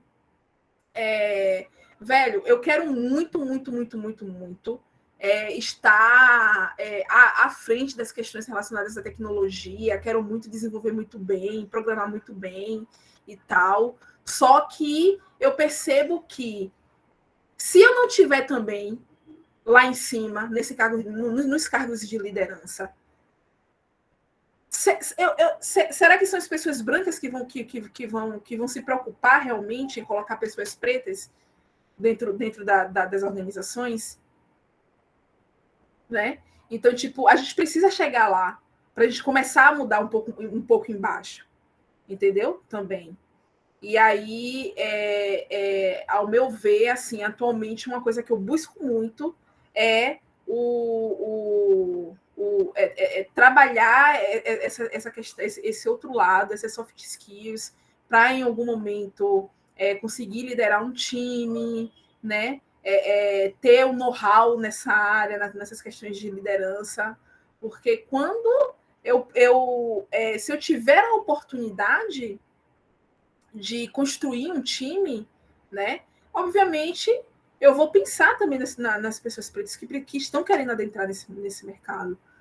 Né? Não vão ser somente pessoas brancas fazendo parte do meu time, sabe? E assim, mas em suma, antigamente era muito pior. Logo lá no iniciozinho, quando eu entrei, eu não via muitas questões sobre isso, muito debate sobre isso. Eu sinto que está havendo um avanço, mas a gente ainda está no chão de fábrica. A gente não pode ficar no chão de fábrica, não. A gente tem que subir também. A gente precisa começar. Mas vem cá, fulano de tal, naquelas reuniões para falar de a empresa bater essa meta aqui e tal, que isso, aquilo, outro. E vem cá, quando é que vocês vão colocar pessoas pretas aí para liderar também? Ou vai ficar só nesse clube do Bolinha? Nesse clube hétero, branco, cisnormativo? Sabe?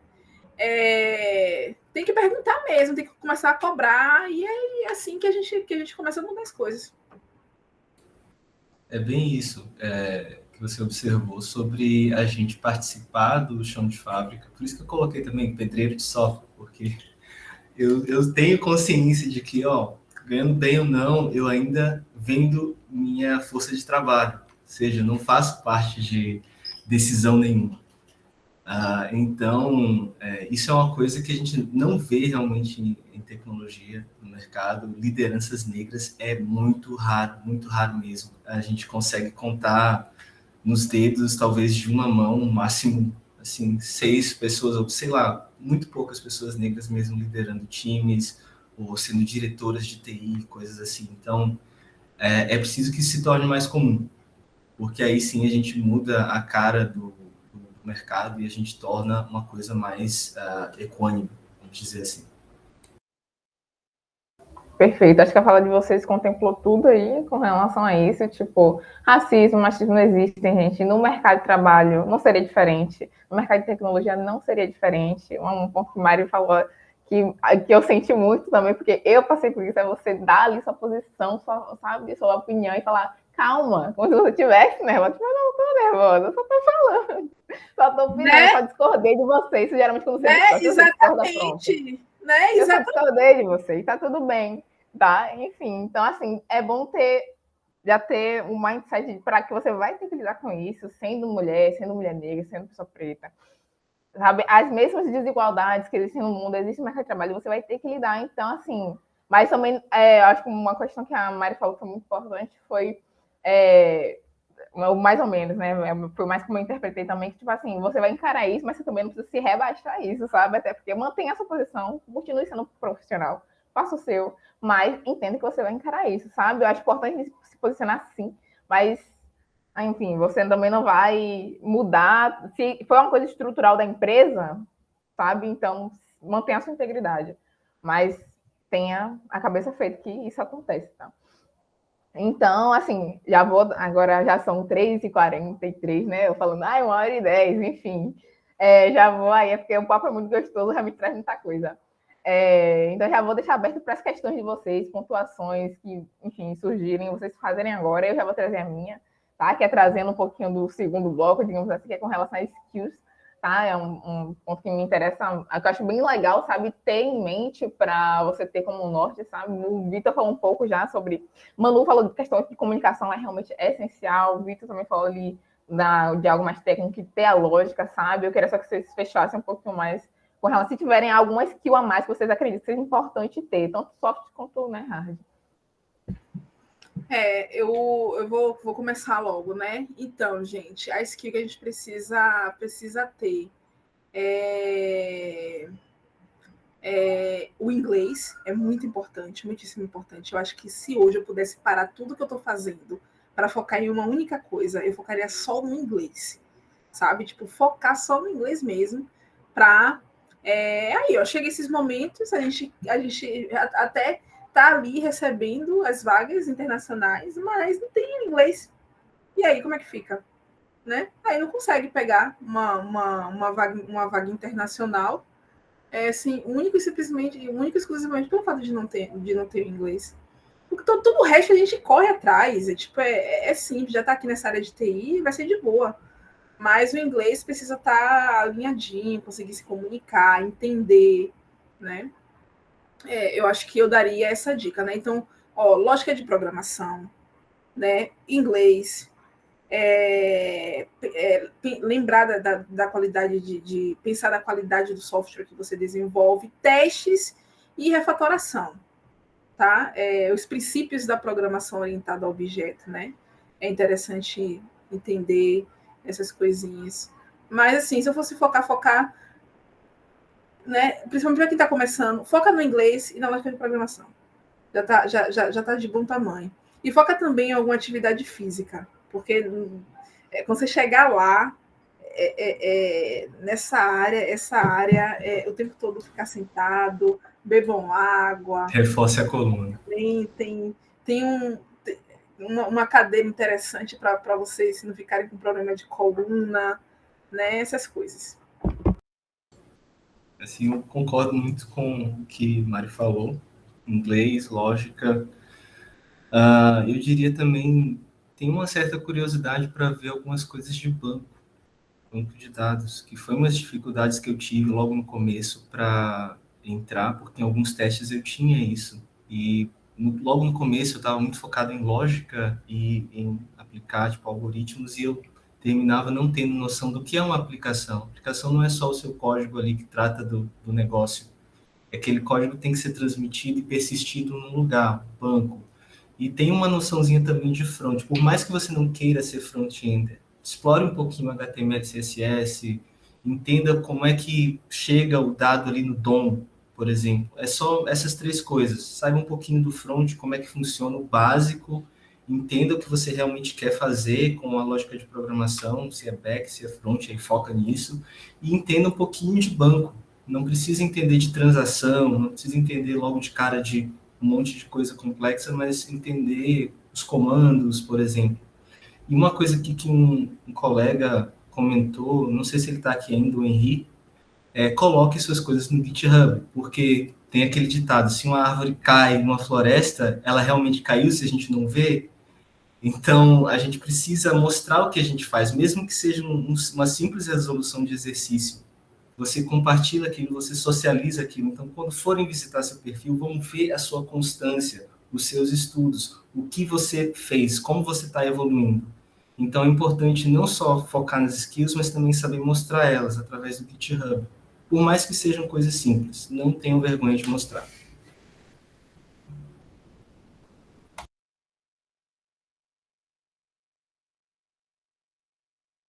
Então, né? Eu acho que eu vou só aqui para fechar, porque o tempo já avançou bastante e tal. Se alguém tiver consideração mais uma vez, pode deixar aí no chat que será respondido, mas se não também, para finalizar, só pedir assim, dicas que vocês que venham à mente, assim, acho que a questão das skills já foi uma super dica aí, mas se tiver mais alguma, lancem e também já podem se despedir para a gente finalizar aqui. Tá? Eu tenho algumas dicas de podcast, que eu sou viciado em podcasts. Já falei, desenvolvedor orientado a podcasts. Tem 3 aqui, um brasileiro chamado Quebra Dev. Não sei como eu descobri esse podcast, mas é muito bom, porque são pessoas desenvolvedoras que trazem uma perspectiva do pessoal que entrou em tech, mas que veio, por exemplo, da periferia, que teve um percurso que é muito parecido com o nosso, geralmente, que tem que trabalhar, estudar, e não pode só focar no estudo, e tem que, enfim, se desdobrar em várias partes para conseguir alguma coisa ali. Tem um podcast americano chamado Soft Skills Engineering, que são 2 managers, 2 gestores de TI, que falam sobre essa realidade aí do software do mercado e como eles recebem perguntas de pessoas, respondem, muito engraçado também, é curto, 30 minutos. E tem o Command Line Heroes, que é um podcast da Red Hat, e é produzido por uma pessoa negra, esqueci o nome dela agora, mas é muito bom também. E através desse podcast eu conheci várias figuras importantes na computação negras que eu não sabia, por exemplo, comunicação em equipe, foi uma pessoa negra que construiu o software originalmente, e essa pessoa trabalhava como vigia para o computador do ILIAC, e um dia isso quebrou e não tinha ninguém, mas essa pessoa, como trabalhava de vigia, olhava sempre o manual e terminou sabendo consertar, e ele se tornou cientista da computação assim, foi o primeiro doutor cientista da computação negro. E assim, tem várias coisas também, livros. Se você quiser aprender lógica, tem uma boa sugestão, Lógica de Programação, Construção de Algoritmos e Estrutura de Dados, do André Forbelloni e Henri Bespacher. Tem também 2 livros da série Head First, que em português é Use a Cabeça. Uma delas é Aprenda a Programar, que é um livro que começa em Python e mostra todos os conceitos ali de programação. E também Use a Cabeça, Desenvolvimento de Software, que mostra como um desenvolvedor trabalha, todo o ciclo, e desde os requisitos até a produção. E o último é o mito do programador gênio, que assim, casa bem com o que a gente conversou aqui hoje, sobre aquela imagem do programador isolado que não é verdadeira e deve ser uma coisa que, acredito, não deve durar. Quando vocês entram no mercado, vocês percebem que vocês têm que trabalhar em equipe, e não é possível ser isolado.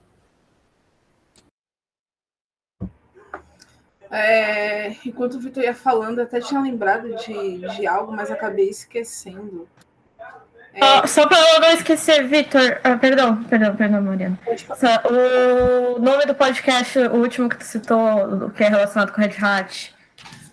Command Line Heroes. Tá. Command Line Heroes. Muito obrigada. Eu acho que todas essas dicas aí que o Vitor deu foram já muito boas. Eu acho que a dica que eu dou eu sei que a maioria aqui está na universidade, né? Possivelmente na UFBA, ou não sei. Mas foquem também em comunidades na área de TI. Comunidades na área de TI abrem muito as portas, tá? não é só a universidade a responsável por isso. Comunidades abrem muito as portas. Então, participem de comunidades, vão a eventos de TI, que é muito, muito, muito, muito bom. Faça o networking, é muito bom fazer networking, né? Então, eu que sou uma pessoa muito comunicativa, eu acabo tendo muita facilidade, né, para fazer novas amizades. E às vezes eu simplesmente chego nas pessoas e começo a conversar, mesmo não conhecendo, às vezes quero tirar uma dúvida, oi, vi seu sei lá, te conheço de tal lugar, vi um vídeo seu, não sei o quê, enfim, eu simplesmente chego na cara de pau mesmo e começo a conversar com alguém, começo a pedir dicas e tal. Eu fiz muito isso no iniciozinho. E é isso, eu participo muito das comunidades, eu gosto de fazer amizade, eu gosto de estar presente nos eventos de TI, né? Aqui em Salvador acontece muito pouco, mas quando eu estava em São Paulo, eu fui para muitos meetups, eu fui para muito evento de TI, e também eu amava, que não está acontecendo mais, de forma presencial, ir para Python Brasil. A Python Brasil é um evento de TI à parte, gente. Tipo, é muito bom, é uma comunidade muito maravilhosa. Eu vou desde evento da área de coisas relacionadas à segurança, a coisas relacionadas à liderança, tudo que é assunto que eu gosto, eu tô indo, sabe? E tô conhecendo pessoas. E isso é muito bom. Porque às vezes você vai conhecendo as pessoas, vai trocando ideias e tal. Às vezes você tá ali em um grupo, fala, pô, tô a fim de ir para São Paulo. E aí aquela pessoa que você conheceu pega, pô, tá a fim de vir para São Paulo mesmo? Ah, tá, peraí. Vou te passar aqui o contato dessas empresas. No dia seguinte, as empresas já estão te chamando, querendo fazer um processo seletivo com você. E aí, do nada, você pega, passa, você pode vir quando? E você vai para São Paulo. Foi assim que aconteceu comigo, né? Não tô querendo mais ficar nessa empresa aqui, não, tá dando um BO e tal, não tá acontecendo isso, aqui, o outro. Tá, beleza. Lembra aquele dia que você disse que não estava muito bem aí? Tô com uma vaga aqui. Quer vir? Quer fazer o processo? Né? Então, é muito importante, sabe?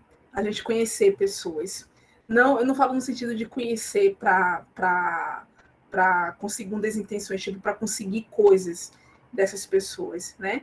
Mas você ter contatos, né? Além dos acadêmicos também, né? Então, tipo, hoje eu tenho muitas amizades na área de TI, pessoas com as quais eu posso contar, sabe? Que eu sei que se por um acaso acontecer, eu fui demitida ontem, galera, fui demitida e eu preciso de um help de vocês. Essas pessoas prontamente vão começar a mexer seus pauzinhos para me ajudar, sabe? E comunidade é isso, mano. Tipo, é um grupo de apoio, sabe? Então, tem um grupo de apoio para vocês. Acho que é interessante. Eu tenho os meus grupos de apoio, né? Aquele momento em que eu não estou muito bem, quero conversar, peço conselho, né? É interessante isso. Eu acho que essa seria a dica. Bom, bacana, então. A Keila tinha falado sobre sugestão de plataformas para aprender inglês. Vitor já deixou aqui a dele. Mari, se você tiver alguma, pode lançar, falar também, se tiver alguma preferência ou não. E é isso, gente. De inglês, já inglês. Podemos... Pode falar. Pode falar. Não, é isso. De inglês eu não tenho, não. Atualmente eu tenho um professor particular, né? Mas assim, plataforma eu não tenho, não, porque eu sou uma pessoa indisciplinada. Então eu preciso de um professor mesmo ali para ficar ali pegando no meu pé para eu conseguir aprender o inglês, porque não é uma linguagem que eu curto muito. Então eu optei pelo professor para eu ter um pouco de disciplina e fazer as aulas de inglês. Pronto, bacana então. Então aqui eu já vou começar realmente a encerrar a mesa, agradecer mais uma vez a quem, principalmente quem ficou até aqui, o final, né? Mesmo passando um tempinho bom, tá? Obrigada. Parabéns pelo interesse também de vocês, isso é muito importante vocês sempre buscarem conhecimento e além do que está rolando na sala de aula, enfim.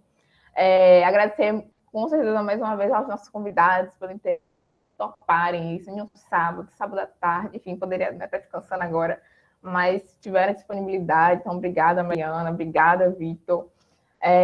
Fico muito feliz, enfim, de isso aqui estar acontecendo.